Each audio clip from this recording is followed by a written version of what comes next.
Good morning and happy Friday. Welcome to our ICAT Playdate. I'm Phyllis Newbill. I'm Associate Director in the Center for Educational Networks and Impacts, which is one of several centers within ICAT. A couple of housekeeping things before we get started. As with every Playdate, we are live streaming now, and this will exist on the internet afterwards, so behave accordingly. There's a sign-in sheet we're going to pass around on a clipboard. Please do sign in. That is how we justify donuts, which is a very important part of ICAT Playdates. So make sure you sign in on that. Please enjoy donuts and coffee while you're here. When you have questions, wait for me to get to you with the mic so our friends online can hear you.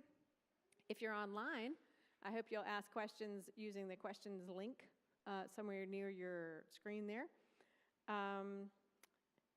If Professional Development Network or PDN credit is helpful to you as a faculty member at Virginia Tech, please make sure you both sign up for that and then check in with me so that you get that credit.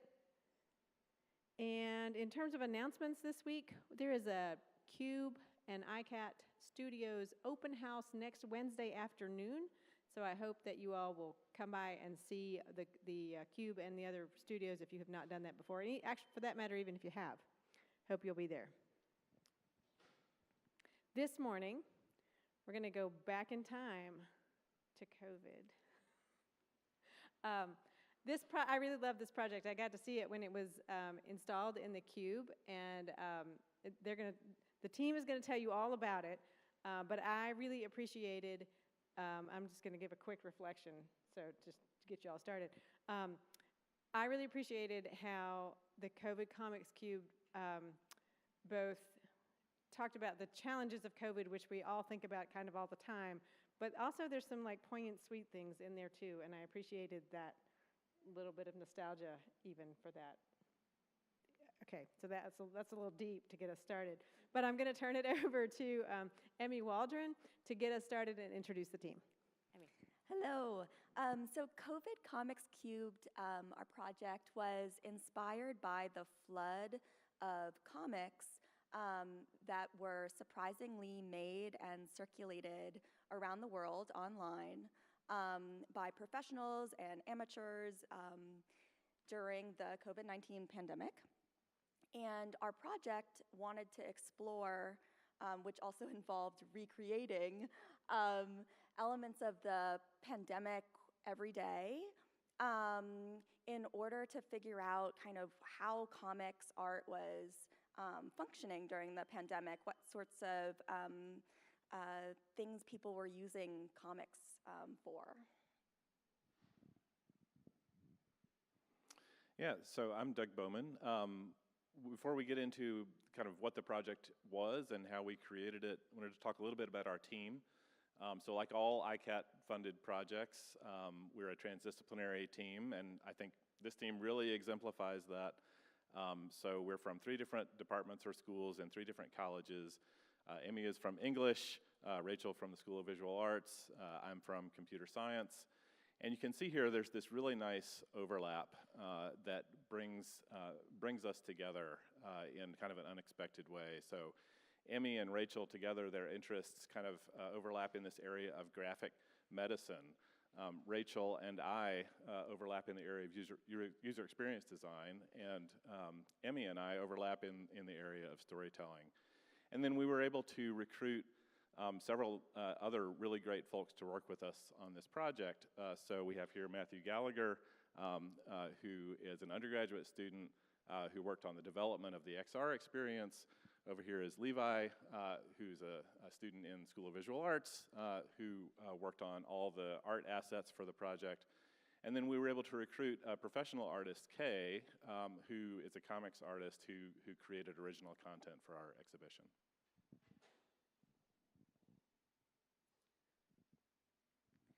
All right, so given our highly interdisciplinary team, one of our first challenges was kind of finding some sort of conceptual common ground. And we landed on that common ground with the idea of affordances, which, as you can see up there on the board, is an action possibility formed by the relationship between an agent and its environment. I think of it more as a capability that's inherent in a form, in this case, comics. So we wanted to explore 3 main affordances that comics provided to people around the world during the pandemic. Should I go into the 3? Okay, so number 1, comics as coping. Number 2, comics as a means of promoting health and data literacy. And number 3, comics as a means of facilitating community and connection in a time of extreme isolation.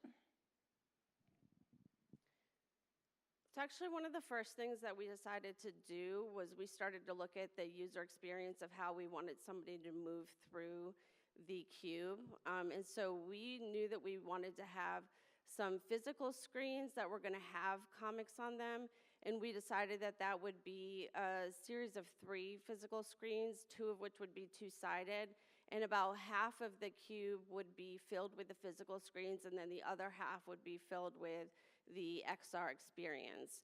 And you can see here some photos of what the actual exhibition ended up looking like from, photos that were taken up high, shooting down. So for example, the photo that's on the left, you can see how the left-hand side shows the physical screens, and the user would enter the cube, and then, or the audience, the people, I say user because I'm a user experience designer, but the person would enter on the left-hand side and slowly move through the experience, and each physical screen had a soundscape to it, so you would kind of be immersed in a physical screen, and then after they moved through the physical screens, they would enter into the XR experience. And so I'm gonna quickly go through each of the physical screens and tell you a little bit about the experience. So the first physical screen that you would get to was very tall, it was 8 feet tall, and it showed the cityscape of multiple buildings from around the world. So it really wanted to get into this idea of the global experience of the pandemic, but also the experience of a blurring of time, of day into night. And then each of these zoomed in spaces were actually reflections of windows, and each of the windows were areas that we were gonna zoom into for our additional comics. So the first window that we zoomed into, we called doom scrolling, and this was just the experience of how many of us were stuck in our house, very isolated, but on our phones 24 hours a day. So we had this one woman who was in multiple spaces in her home with day and night happening, the clock ticking, and this experience of anxiety continuing to produce as you're scrolling through social media, as you're scrolling through the news, and you're scrolling through all the material that's just coming at you from your cell phone. So it's a very isolating experience, and you can hear the heartbeat beginning to grow throughout this particular soundscape. People in the tri-state won't be going to bars, nightclubs, or restaurants for a while. Governors in Indiana, Kentucky, declared that the coronavirus presents a public health emergency. This now has a drive-through COVID-19 testing location.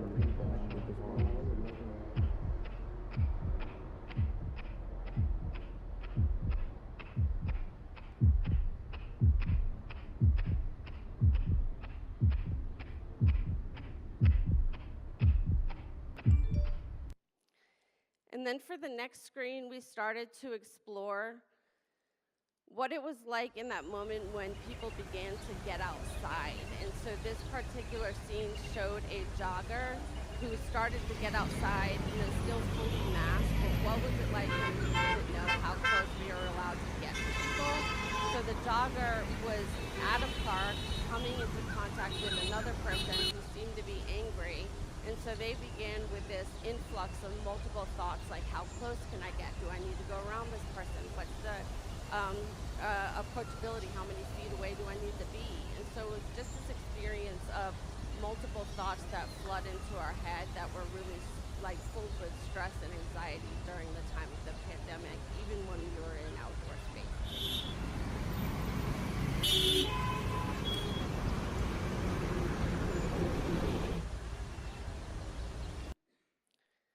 And then the next scene, which we equated with our hospital scene, actually was really showing the affordance of health literacy. And we really wanted to show how comics often use data visualizations to send out complex information to viewers. And for this particular one that's showing right now with the red box, it was showing the user how you can look at complex information, like how many deaths worldwide were due to COVID compared to the population of New York City. So how can you just have a drawing really quickly compare two different things, and you can see by your eye what those numbers mean just visually through drawings.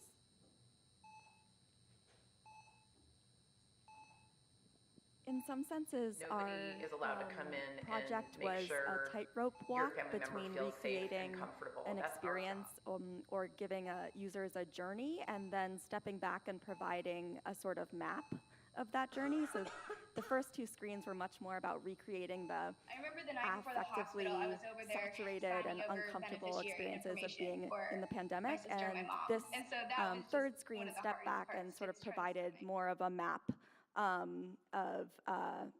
of that experience from an objective perspective.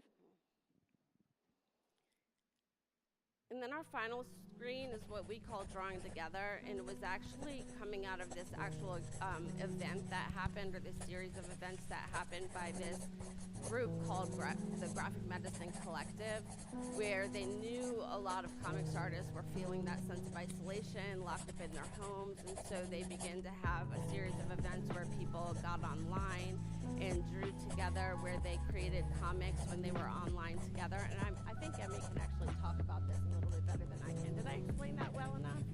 Okay, so we actually use this to influence the final moment of our piece, which we'll get to later, but this was just the last series of our screen. So just remember this one because it culminates in the final experience of our exhibition overall.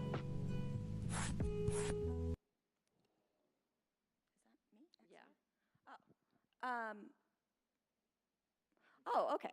So, sorry, I had to catch up. One of the big questions that we confronted as we were designing this experience, which is sort of, as I said, part interactive narrative journey and part sort of a mapping of affordances of comics during the pandemic, we came across this sort of question: are we making comics? And we weren't really sure.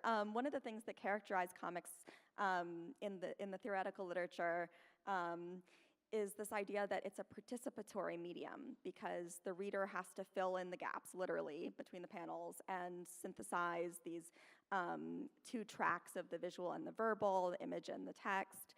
And obviously, in the kind of work that Doug does, in an XR experience, participation is even more exaggerated and embodied.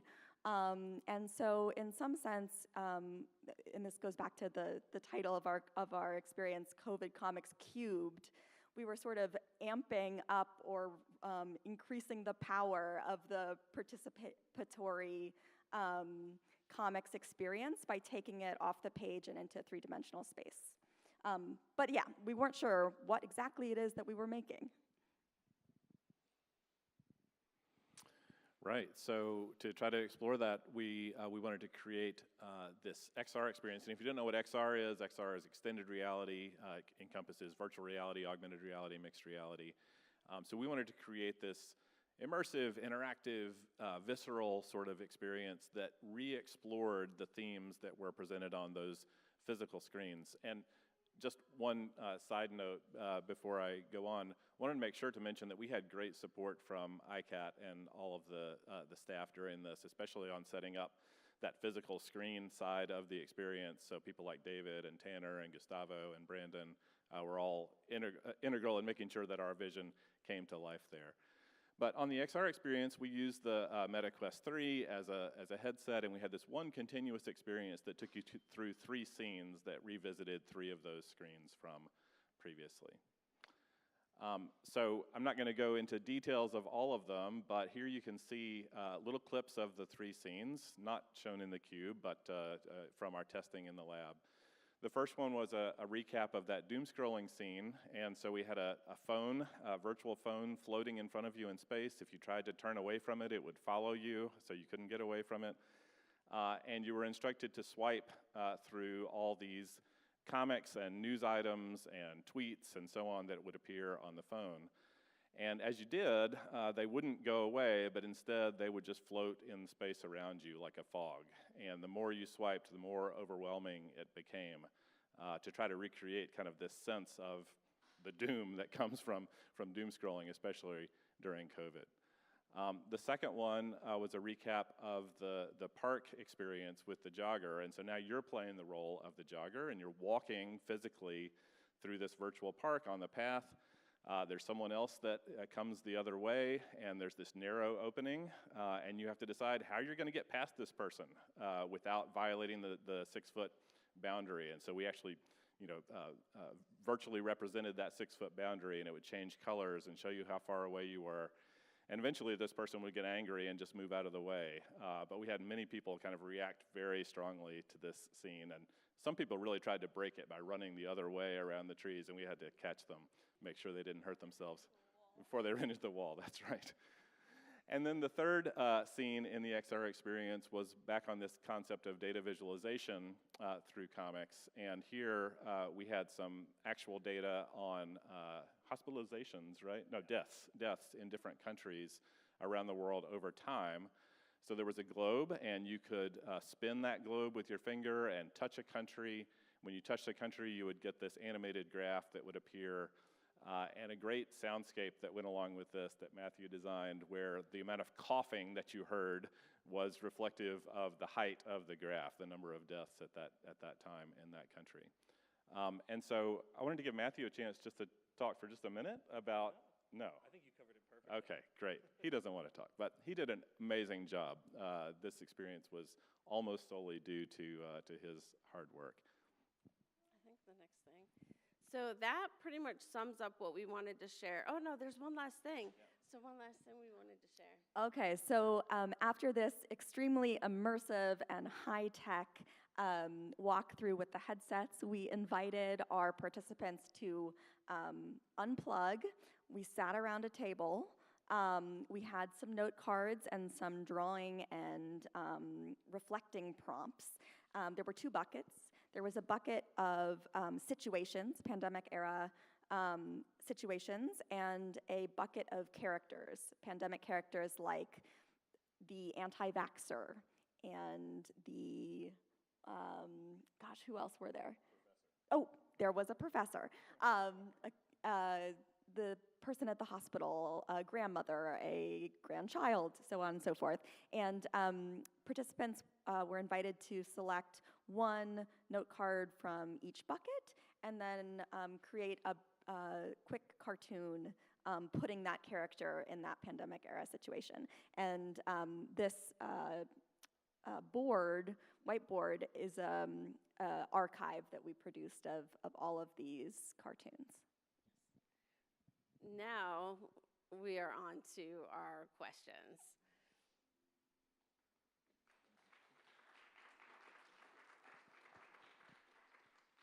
Thank you so much for sharing some of the process of how you did this. I love the transdisciplinarity. That was great. My favorite thing. I was asked how the transdisciplinarity goes. What questions do we have in the room or elsewhere?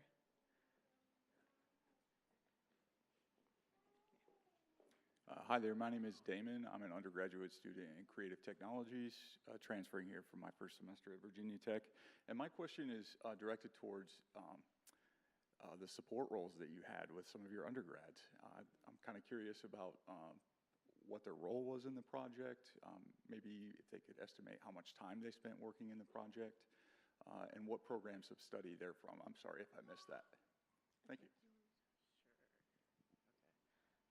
So I'm an undergraduate in creative technologies also. It's my senior year. I worked on like all the art assets, so the 2D animations that you saw on the physical screens. I worked on the 3D models and the soundscapes. For time,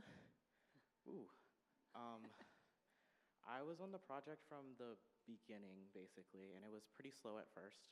I would say during the summers when it kind of ramped up for my hours, I would say. Maybe an estimate of 90, 100-ish hours, especially with the 3D models. It's not my specialty, but I think I did pretty okay in the end.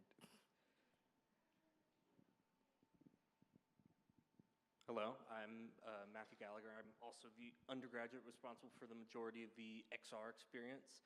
I'm a computer engineer, also do computer science and all that world. I started, I think, in April, and this project finished up in September, so call it about 6 months. The majority of my work was done throughout the summer, and that was about 30 to 40 hours a week, give or take, I believe. So whatever that adds up to, I'm not able to do that in my head at the moment. But yeah, my main responsibilities was taking all the assets that Levi had created, and taking all the ideas that the team had put together and creating those separated experience for the user to be able to walk through and see the virtual recreations of the comics and the simulated environment.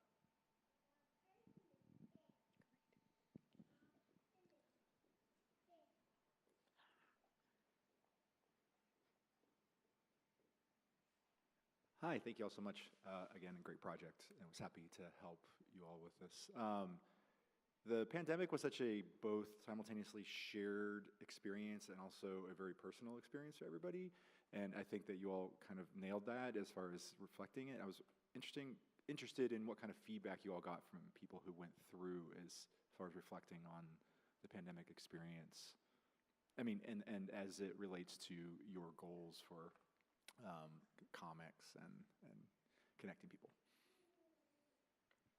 Well, I can say one thing, which is just informally, when we watched people go through the XR experience, it was really gratifying to see how they reacted physically to these different scenes.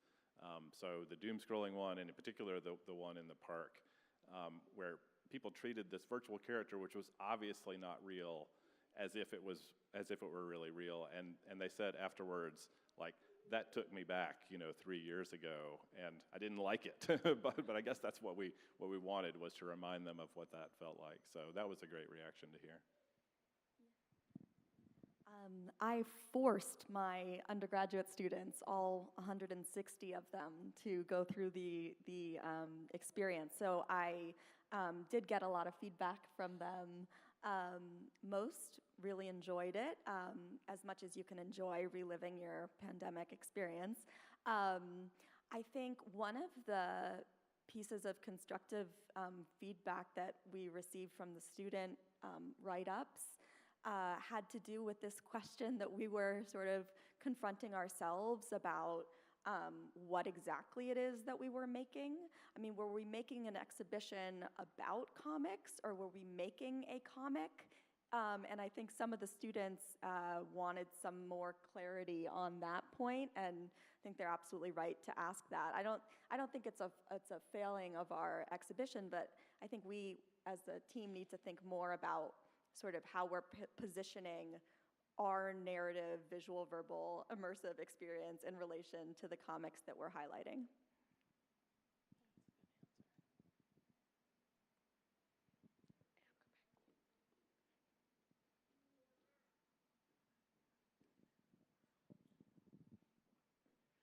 Hey there.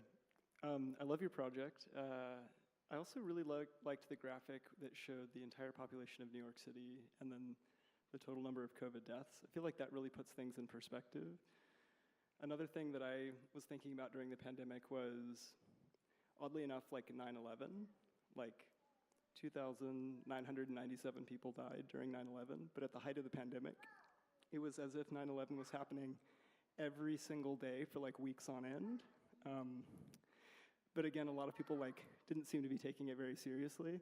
I'm just wondering if y'all got any kind of those jaw drop reactions from people realizing just how many people had died from this thing.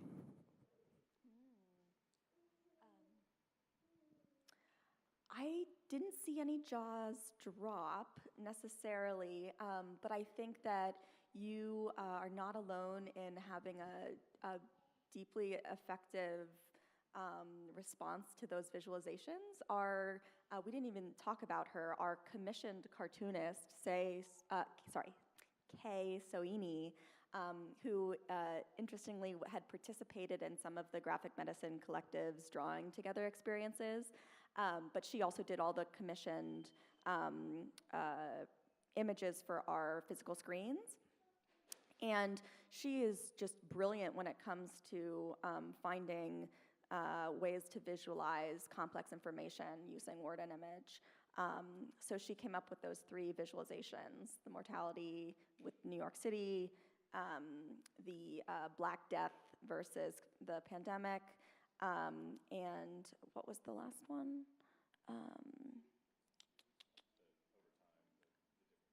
Right. And the time-based graph. So yeah, thanks for your question. I think it's interesting that you made the comparison to 9/11, because in the middle of designing this experience, I went to the 9/11 Museum in New York City and was a little bit inspired by some of the ways that they were using imagery and sound and so on. But also, like, that is a super somber experience, right? Rightly so.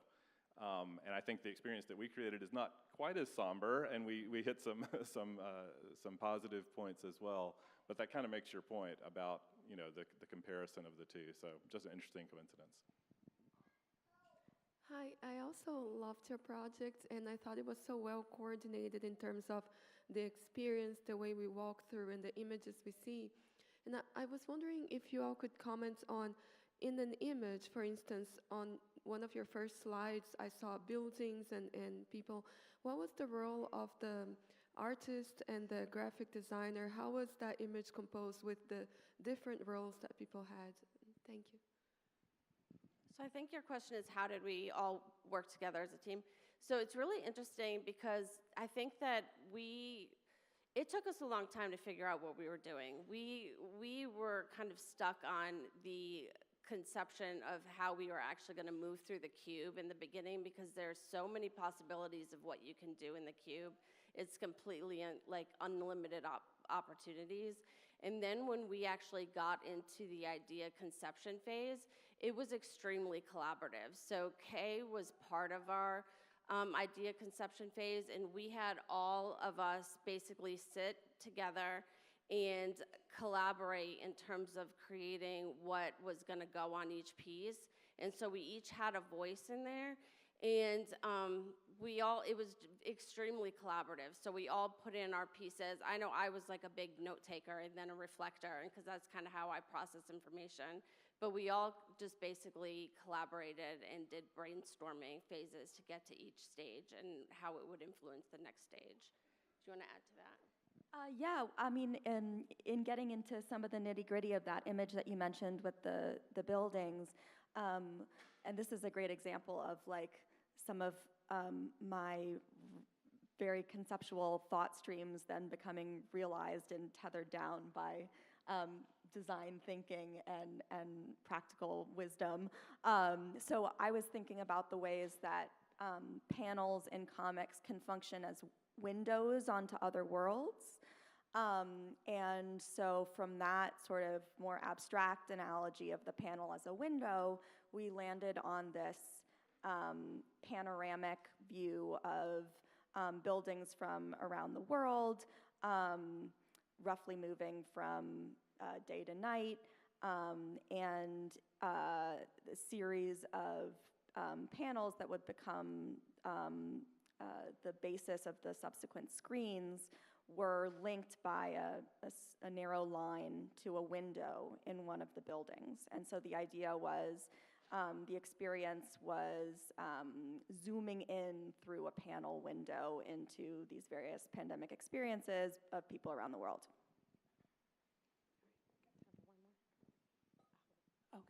Okay, thanks. This was really interesting, and I really enjoyed it. My question was, you know, as a professor, what I've noticed is that each sort of class of students, when they talk about their experience of the pandemic, it's different, right? It was different if you were a middle schooler, it's different if you were a high schooler, it's different if you were a professional.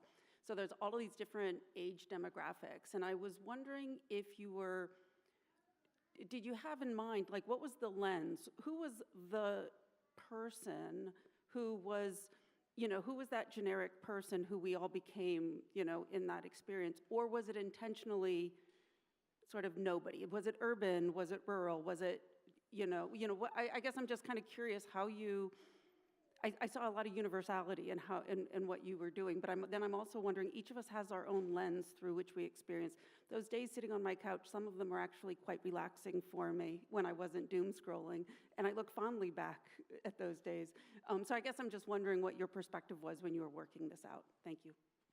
That's such a great question, and it really highlights, I think, not a design flaw, but something that we struggled with, and I think should continue to think more about if this project has an afterlife, which I hope it does.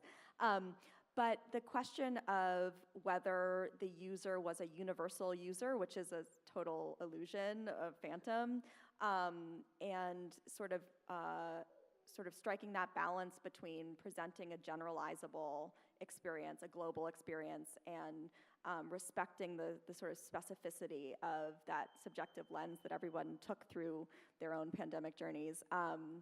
I think we tried to focalize each of the screens through a somewhat different character. So whether it was the doom-scrolling woman or the hat-wearing jogger encountering the woman and dog, or a sort of view from nowhere, I guess, in the data visualizations. But one of the main, there was some wonderful research about data visualizations during COVID by Shannon Mattern and a few other scholars. And their critique of the sort of ubiquitous R numbers and data graphs and things that were sort of circulating during the pandemic was precisely that it presumed a kind of universal pandemic experience and was not respective of the vast diversity, the way that the data point, is not a sort of like universal figure. It's not tethered to a universal figure. So I think it's especially difficult in an XR experience because we're inviting a participant to see through the lens of whoever it is that we've crafted. And so you kind of have to take a stance, right? You can't provide a view from nowhere with a headset. I don't know. Yeah, that was a rambling answer, but a really good question. We are at time, so I'm going to cut us off. Please continue conversations. There are more donuts, and the folks will be here for just a few more minutes, I'm sure. So if you have additional questions, I want to thank you all for being here today and sharing this amazing work, as well as sharing it with us in the Cube a few months ago. Thank you all for being here as well. Hope that the rest of your Friday is amazing. Have a great weekend. We will be back here next week. Even though it's the Friday before Thanksgiving break, we will still have coffee and donuts, and I hope we'll see you here. Have a great weekend. Thanks again.